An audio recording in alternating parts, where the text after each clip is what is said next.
Hello and welcome to another update video on HBAR, Hedera hash graph. We can see here that the price is trying to form a low after we had obviously this flash crash on the 10th of October.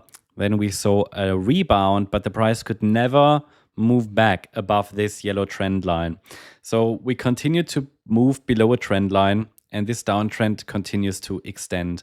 We're currently testing the swing lows from April and from June, and so there is currently no short-term strength. However, on the very short-term chart, as you will see, there is some promising price action. However, we are now on the daily time frame here, and you see that whatever happened here is really tiny and is not enough yet to fully confirm an upside reversal.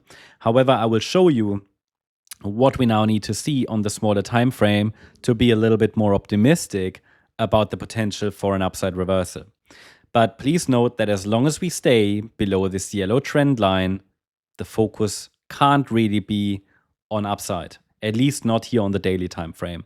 This is the critical level that needs to be broken, and this yellow trend line is coming in around 20 cents. So now also let's take a look at the shorter time frame. What you see here is that after a swing low on the 21st of November, again, that's also where the June low was, and the April low at around 12.5 cents, the market has formed a strong upside rebound. However, as you can probably clearly see, I don't think we need to debate it. This is only a 3-wave move up. As always, we need a 5-wave move up for a first confirmation that a meaningful low has been established. This is a 3-wave move up, and so ideally one more high is needed. To really get that one more high, the price should ideally hold the Tuesday low, because that formed at the 14-cent level, and that's the 50% retracement. If you follow my work, then you know that usually the 50% retracement level needs to hold to keep an upside impulse alive. Any break below it opens the door to a much larger correction and a much larger pullback. But for now, this support area is holding. Any further upside from here should take us to 16, probably 17 cents. But yeah, we don't have the 5 waves.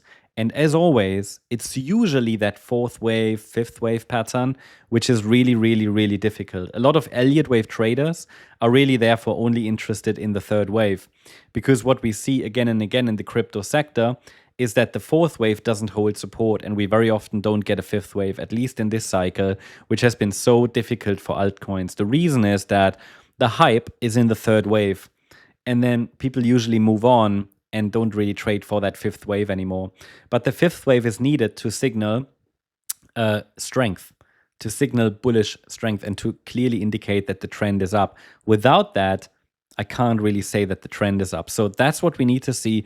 Once we get all 5 waves completed, we can add support for wave 2, and then from there focus on higher prices. For now, this is simply a tracking exercise, because if we break below that swing low from Tuesday this week at 14 cents, probabilities increase dramatically that this is not really a 5-wave move up and that the upside reversal attempt has failed. So that's the update on HBAR. I hope you liked the update. If you did, please hit the like button, leave a comment, and subscribe. And if you're interested in additional updates, then check out our membership. Thanks so much. Bye-bye.